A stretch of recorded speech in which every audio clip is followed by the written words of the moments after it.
रूस के राष्ट्रपति व्लादिमीर पुतिन के भारत दौरे का आज दूसरा दिन। सुबह 11 बजे राष्ट्रपति भवन में राष्ट्रपति द्रौपदी मुर्मू के साथ बैठक में होगी। उसके बाद राजघाट जाकर महात्मा गांधी को श्रद्धांजलि अर्पित करेंगे पुतिन। राजघाट को फूलों से सजाया गया है। सुरक्षा के मद्देनजर भारी संख्या में जवानों की तैनाती। देर शाम भारत पहुंचे रशिया के राष्ट्रपति व्लादिमीर पुतिन का प्रधानमंत्री नरेंद्र मोदी ने पालाम एयरपोर्ट पहुंचकर खुद स्वागत किया। गले मिले दोनों नेता। मोदी पुतिन एक ही कार के अंदर बैठकर प्रधानमंत्री आवास तक पहुंचे। पीएम आवास पर रशिया के राष्ट्रपति पुतिन और पीएम मोदी ने प्राइवेट डिनर भी किया। पुतिन को पीएम मोदी ने रूसी भाषा में लिखी हुई श्रीमद् भगवद गीता भेंट की। पुतिन के भारत पहुंचने पर प्रधानमंत्री मोदी ने स्वागत की तस्वीर भी पोस्ट की है। लिखा है कि अपने दोस्त राष्ट्रपति पुतिन का भारत में स्वागत करके मैं बहुत खुश हूं। भारत रशिया की दोस्ती समय की कसौटी पर खड़ी होगी। रशिया के राष्ट्रपति पुतिन का सुबह आज 11 बजे राष्ट्रपति भवन में औपचारिक रूप से स्वागत किया जाएगा। गार्ड ऑफ ऑनर भी दिया जाएगा। पुतिन राजघाट जाकर राष्ट्रपिता महात्मा गांधी को श्रद्धांजलि अर्पित करेंगे। दिल्ली के हैदराबाद हाउस में प्रधानमंत्री मोदी पुतिन आज 23वीं भारत रशिया शिखर बैठक में हिस्सा लेंगे। दोनों देशों के बीच व्यापार, रक्षा, ऊर्जा, अंतरिक्ष, स्वास्थ्य एवं रणनीतिक सहयोग पर समझौते संभव है। रूस के राष्ट्रपति पुतिन और प्रधानमंत्री मोदी भारत मंडपम में भारत रशिया बिजनेस फोरम में हिस्सा लेंगे। शाम 7 बजे पुतिन राष्ट्रपति भवन में द्रौपदी मुर्मू से मुलाकात करेंगे और राजकीय भोज में भी शामिल होंगे। दिल्ली में रक्षा मंत्री राजनाथ सिंह और रशिया के रक्षा मंत्री आंद्रेई बेलोसोव के बीच बैठक। रक्षा सहयोग मजबूत करने पर दोनों नेताओं के बीच बातचीत हुई।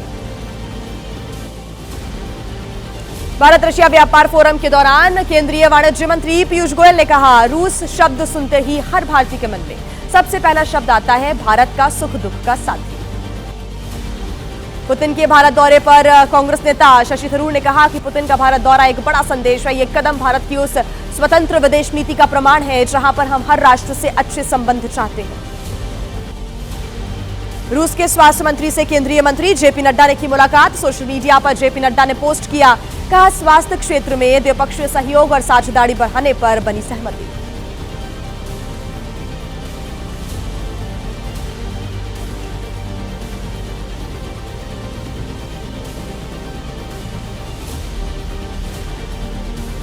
और देखिए डीजीसीए ने इंडिगो को क्यों लगाई है फटकार। गुरुवार को कितनी फ्लाइट्स कैंसिल हुई हैं, क्या है पूरा अपडेट। देश की खबरें आपको दिखा देते हैं 9 सेकंड न्यूज में फटाफट। डीजीसीए की इंडिगो को फटकार, जल्द हालात सुधारने को कहा गया है। इंडिगो ने उड़ानों में देरी और रद्द फ्लाइट्स की जानकारी दी है। 3 महीने में हालात सुधरने की भी बात कही। इंडिगो को डीजीसीए ने निर्देश किए हैं जारी। कहा कि स्टाफ की कमी को दूर करने के लिए इंडिगो जल्द से जल्द भर्ती प्रक्रिया भी शुरू करे। स्टाफ की कमी को भी जल्द पूरा करे। इंडिगो एयरलाइंस की गुरुवार को भी 500 से अधिक फ्लाइट से कैंसिल हुई है। तो वहीं दिल्ली आने जाने वाली 170 से ज्यादा उड़ानों पर असर हुआ है। हैदराबाद की 64, मुंबई की 85 और बेंगलुरु में इंडिगो की 73 फ्लाइट्स नहीं उड़ी। तेलंगाना के रंगारेड्डी में शमशाबाद हवाई अड्डे पर अयप्पा भक्तों का आक्रोश देखने को मिला। फ्लाइट रद्द होने से भक्तों का गुस्सा फूटा। तत्काल वैकल्पिक उड़ानें उपलब्ध कराने की भी मांग उठाई गई। आरबीआई आज नई मौद्रिक नीति का ऐलान करेगा। रेपो रेट घटने की संभावना है। आम नागरिकों को लोन की किस्तों की ब्याज दरों में थोड़ी राहत मिल सकती है। पंजाब में आज किसान मजदूर मोर्चा का 2 घंटे के लिए रेल रोको आंदोलन होगा। केंद्रीय बिजली संशोधन बिल के प्रस्तावित मसौदे के खिलाफ होगा प्रदर्शन। हरियाणा के नूह में पाकिस्तान जासूसी और आतंकी फंडिंग मामले में गिरफ्तार वकील रिजवान को 4 दिन की अतिरिक्त पुलिस रिमांड पर भेजा गया। उसके सहयोगी अजय अरोड़ा को 14 दिन की न्यायिक हिरासत में भेजा गया है।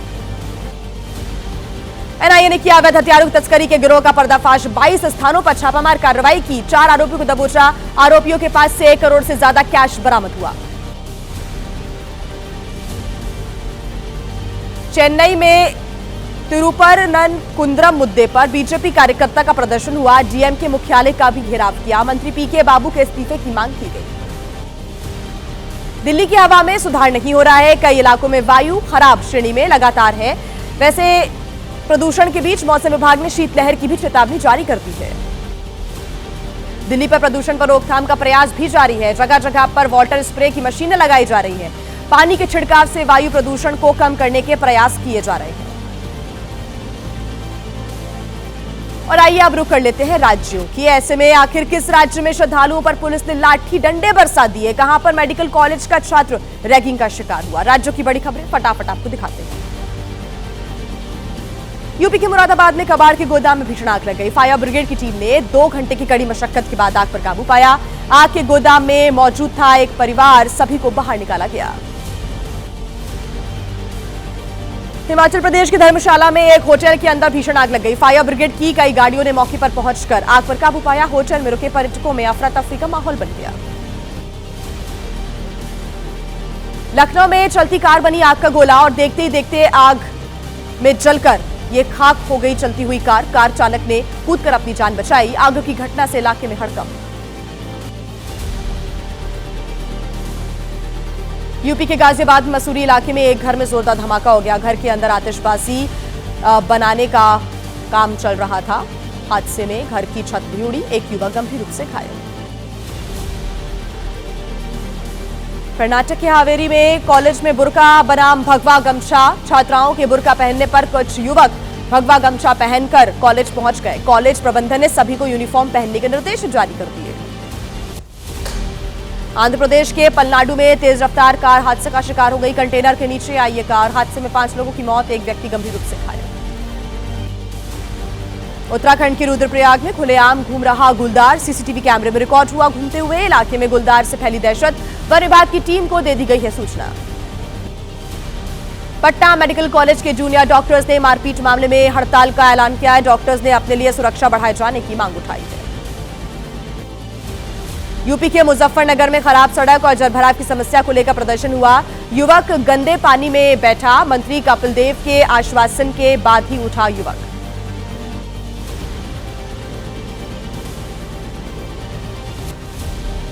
मध्य प्रदेश के उज्जैन में पानी की टंकी पर चढ़कर महिला शिक्षक ने किया प्रदर्शन। शिक्षिका ने प्रिंसिपल पर लगाए उत्पीड़न जैसे गंभीर आरोप। ओडिशा के पुरी में ड्रग तस्कर के घर पर चला बुलडोजर। पुरी पुलिस ड्रग माफियाओं के खिलाफ चला रही है अभियान। यूपी के बागपत में डीएम अस्मिता लाल की बड़ी पहल। आवारा कुत्तों और पक्षियों के लिए स्पर्श आश्रय की करवाई ये व्यवस्था। ठंड में आवारा जानवरों को इससे राहत मिलेगी। तमिलनाडु के कोयम्बटूर में वेलिंगिरी में लेजर लाइट शो का आयोजन हुआ। आदियोगी की मूर्ति पर रंग बिरंगी लाइटों से भव्य नजारा दिखा। कार्तिक पूर्णिमा के अवसर पर ईशा फाउंडेशन की तरफ से यह कार्यक्रम आयोजित किया गया था। और आइए 9 सेकंड न्यूज में फटाफट आपको दिखा देते हैं अपराध जगत की बड़ी खबरें। हरियाणा के फरीदाबाद में एनआईटी के नेहरू ग्राउंड स्थित केमिकल की दुकानों में कार्रवाई की गई। उनको सील किया गया। आतंकी डॉक्टर मुजम्मिल और डॉक्टर शाहीन ने यहीं से केमिकल खरीदा था। बिहार के बेगूसराय में अतिक्रमण पर कार्रवाई के दौरान पुलिस टीम पर हमला हो गया। पुलिस पर फेंके गए पत्थर। जवाबी कार्रवाई में पुलिस ने लाठीचार्ज किया। इलाके में पुलिस बल की तैनाती। नोएडा में अब तक की सबसे बड़ी साइबर ठगी सामने आई है। बड़ी कंपनी के फर्जी प्रॉफिट स्क्रीनशॉट दिखाकर ठगे 12 करोड़ रुपए। निवेश कराने के नाम पर पीड़ित से ठगी की गई। पुलिस ने किया मामला दर्ज। और आज अदालत में किन किन मामलों पर सुनवाई होनी है, कोर्ट से जुड़ा पूरा अपडेट आपको दिखा देते हैं 9 सेकंड न्यूज में फटाफट। गैंगस्टर लॉरेंस बिश्नोई के भाई अनमोल बिश्नोई को आज एनआईए पटियाला कोर्ट में पेश होना है। ऐसे में आज अनमोल बिश्नोई की 7 दिन की रिमांड खत्म हो रही है। रिमांड बढ़ाने की अपील एनआईए की टीम करेगी। दिल्ली कार ब्लास्ट में आरोपी शोएब को आज एनआईए कोर्ट में पेश किया जाएगा। 10 दिन की रिमांड खत्म हो रही है। शोएब पर आतंकी उमर नबी को पनाह देने और लॉजिस्टिक सपोर्ट देने का आरोप है।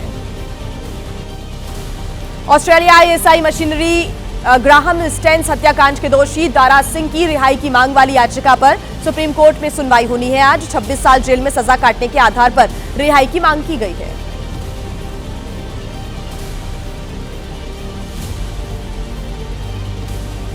देखिए, एसआईआर को लेकर बीएलओ कहां पर सड़कों पर उतर आए हैं। बंगाल में बीएलओ की मौत पर ममता सरकार ने कितने मुआवजे का ऐलान किया है और प्रधानमंत्री कितने तारीख को बंगाल के दौरे पर रहेंगे। राजनीति से जुड़ा पूरा अपडेट आपको दिखा देते हैं फटाफट 9 सेकंड न्यूज में। पश्चिम बंगाल के मुर्शिदाबाद में बाबरी मस्जिद पर सियासी घमासान जारी है। विधायक हुमायूं कबीर ने कहा कि मैं कर रहा हूं चैलेंज, मुझे बाबरी मस्जिद बनवाने से कौन रोकेगा। ममता बनर्जी को बताया आरएसएस समर्थक।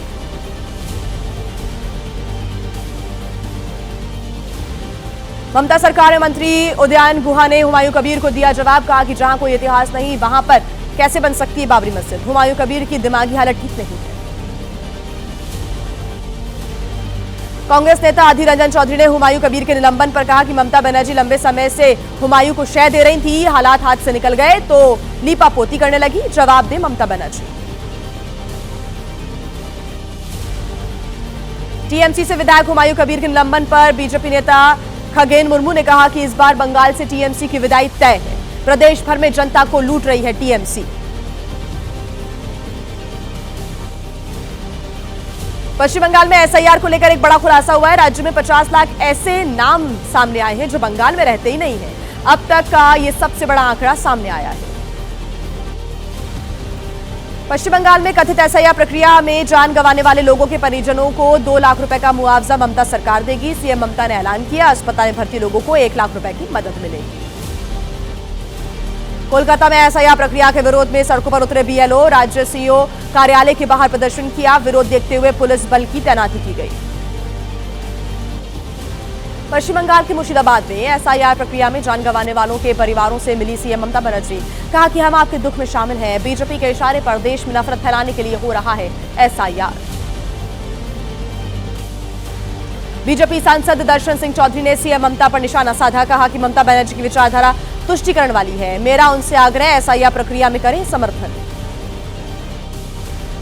मध्य प्रदेश के सागर में मंत्री खाद्य मंत्री गोविंद राजपूत का अजीबोगरीब बयान सामने आया, कहा कि सभी लोग मतदाता सूची से जुड़वाएं अपना नाम, नहीं तो राशन नहीं मिलेगा।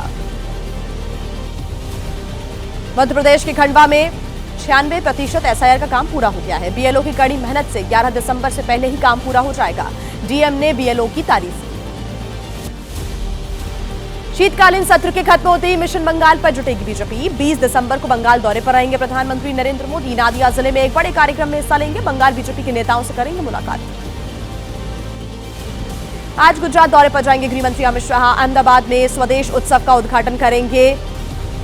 नाबार्ड के समापन समेत कई कार्यक्रमों में हिस्सा लेंगे। बीजेपी अध्यक्ष जेपी नड्डा का आज से 2 दिन का झारखंड दौरा। शाम में पार्टी की प्रदेश कोर कमेटी के साथ बैठक होगी। कल देवघर में पार्टी जिला कार्यालय का उद्घाटन भी करेंगे। मौलाना महमूद मदनी के जिहाद वाले बयान पर शंकराचार्य स्वामी अवि मुक्तेश्वरानंद ने कहा कि अगर जिहाद करना है तो मुसलमान देश जाकर जिहाद करें, इससे हमारी असुरक्षा भी सुरक्षित होगी। नासिक में कुंभ से पहले पेड़ों की प्रस्तावित कटाई पर बीजेपी नेता नीतीश राणे ने कहा कि कटने पर लोग पेड़ों को गले लगाते हैं तो ईद पर बकरी को क्यों नहीं लगाते, तब पर्यावरणवादी बोलते नजर नहीं आते। बिहार विधानसभा के शीतकालीन सत्र का आज आखिरी दिन है। सुबह 11 बजे से शुरू होगी कार्यवाही। आज फ्लोर टेस्ट की भी संभावना है। आज पटना में पुस्तक मेले का उद्घाटन करेंगे डेप्यूटी सीएम सम्राट चौधरी। पटना के गांधी मैदान में आयोजित होगा कार्यक्रम। 16 दिसंबर तक चलेगा पुस्तक मेला कार्यक्रम। झारखंड विधानसभा का शीतकालीन सत्र आज से शुरू हो रहा है। 11 दिसंबर तक चलेगा सेशन। साल 2025-26 के लिए दूसरा अनुपूरक बजट सत्र होगा आज पेश, उसी पर चर्चा होगी। विपक्षी सांसदों के प्रतिनिधिमंडल ने अल्पसंख्यक कल्याण मंत्री किरेन रिजिजू से मुलाकात की। उम्मीद पोर्टल पर वक्फ संपत्तियों के रजिस्ट्रेशन की तारीख कम से कम 6 महीने आगे बढ़ाने की मांग की गई। उत्तर प्रदेश में नकली कफ सिरप की बिक्री को लेकर एसपी अध्यक्ष अखिलेश यादव ने साधा निशाना। मामले में माफिया साठगांठ का आरोप लगाया। पूरे मामले की निष्पक्ष और गहन जांच कराने की केंद्र से मांग की।